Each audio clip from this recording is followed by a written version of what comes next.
হরে কৃষ্ণ। সকল সনাতনী ভক্তদের আমাদের এই এপিসোডে স্বাগতম। আজকে আমরা এক বিশেষ অধ্যায়ের ওপর আলোচনা করব। ভগবান বলেছেন, এই পৃথিবীতে জন্মলগ্ন থেকে প্রত্যেকটা জীব কাজ করে যাচ্ছে। কিছু না কিছু কাজ সে জন্ম মুহূর্ত থেকে মৃত্যুর আগ পর্যন্ত করে যাচ্ছে। তবে সব কাজ কর্ম নয়। ভগবান তার ব্যাখ্যা করতে গিয়ে বলেছেন, কর্ম দুই ধরনের, এক সকাম কর্ম ও দুই নিষ্কাম কর্ম। সকাম কর্ম সেই ধরনের কাজ যেখানে কর্তা কাজের ফলের প্রত্যাশায় কাজ করে। ফল ভালো খারাপ যাই হোক না কেন, তার ফল কর্তাই ভোগ করেন। ফল অনুযায়ী স্বর্গে ভোগ, নরক ভোগ, আবার পৃথিবীতে ফেরত আসতে হতে পারে। কিন্তু নিষ্কাম কর্ম ভগবানের ইচ্ছাই হয়ে থাকে।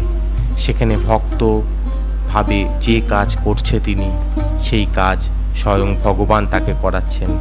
ফলে সেই কর্মের কোনো ফল সেই ভক্তকে ভোগ করতে হয় না। সেই ভক্তের আত্মা পরমাত্মাতে বিলীন হয়ে যায়। শুনতে খুব সহজ হলেও আসলে কিন্তু এই মার্গ ভীষণ কঠিন একটি মার্গ। একদিন ভগবানের এক ভক্ত ভগবানের সামনে নতজানু প্রণাম করে তাকে জিজ্ঞেস করলেন, প্রভু, এই পৃথিবীতে সবাই কর্ম করে যাচ্ছে, তবে আপনি সকাম কর্ম ও নিষ্কাম কর্মের কথা বারবার বলে থাকেন। এই দুয়ের পার্থক্য কি যদি একটু বুঝিয়ে দেন, তাহলে আপনার কৃপা ধন্য হই। তখন ভগবান একটি গল্প বলতে শুরু করলেন। অনেকদিন আগে এক ব্রাহ্মণের ইচ্ছা হলো বাড়ির বাইরে এক সুন্দর বাগান করার। ইচ্ছা মতো অনেক কষ্ট করে কিছুদিনের মধ্যেই সে একটা সুন্দর বাগান করল।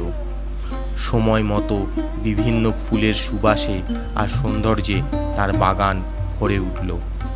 পথে যেতে অনেক মানুষ তার বাগানের প্রশংসা করত। এতে ব্রাহ্মণ খুবই আনন্দিত হতো। একদিন ব্রাহ্মণ পুজো দিচ্ছিলেন, সেই সময় হঠাৎ কোথা থেকে যেন এক গরু এসে তার সাধের বাগানের অনেক গাছ খেয়ে ফেলল। ব্রাহ্মণ তা দেখে ক্ষিপ্ত হয়ে একটি লাঠি নিয়ে গরুটিকে বেদম প্রহার করতে লাগলো।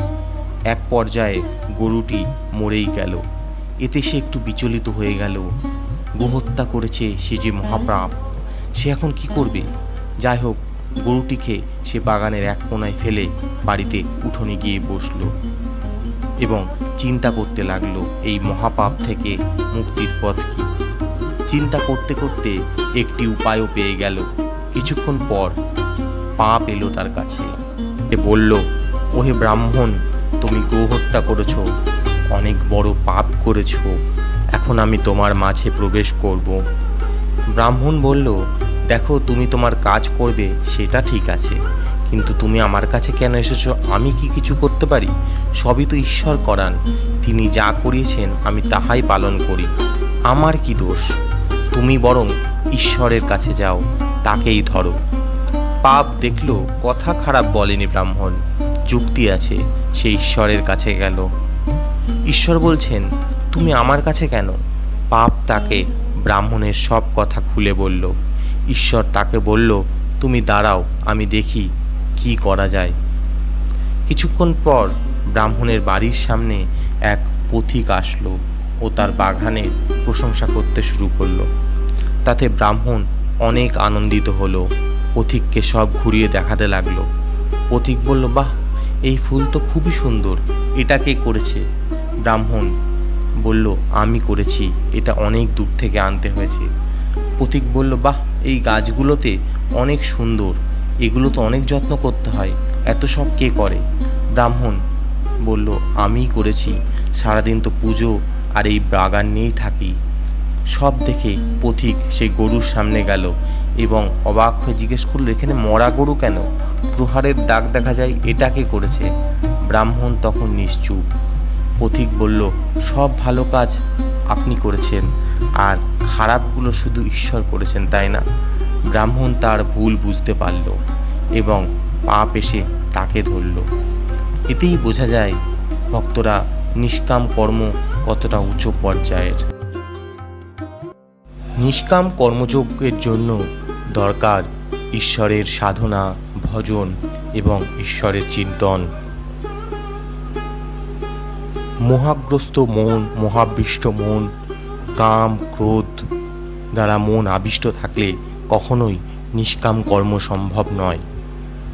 অপরপক্ষে ঈশ্বরের আশীর্বাদ থাকলে, ঈশ্বরের সাধনা চিন্তায় মন ব্যস্ত থাকলে আমরা কাম ক্রোধ মোহ মুক্ত রেখে আমরা নিষ্কাম কর্মে ব্রতী হতে পারি। ভক্তরা, ঈশ্বরের ভজনা সব থেকে সর্বাপেক্ষা, সব কর্ম অপেক্ষা বড়, এবং তার ভজনেই এই জীবন সমর্পণ করতে হবে। আজকে ধর্মকথার এই এপিসোড ভালো লাগলে আমাদের এই ছোট্ট চ্যানেলে লাইক, কমেন্ট ও চ্যানেলটি ভালো লাগলে চ্যানেলটি সাবস্ক্রাইব করবেন। আর নতুন নতুন আপডেট পাওয়ার জন্য অবশ্যই বেল আইকনটিকে প্রেস করে দেবেন। ভক্তরা ভালো থাকবেন, ঈশ্বরের চিন্তায় থাকবেন। হরে কৃষ্ণ।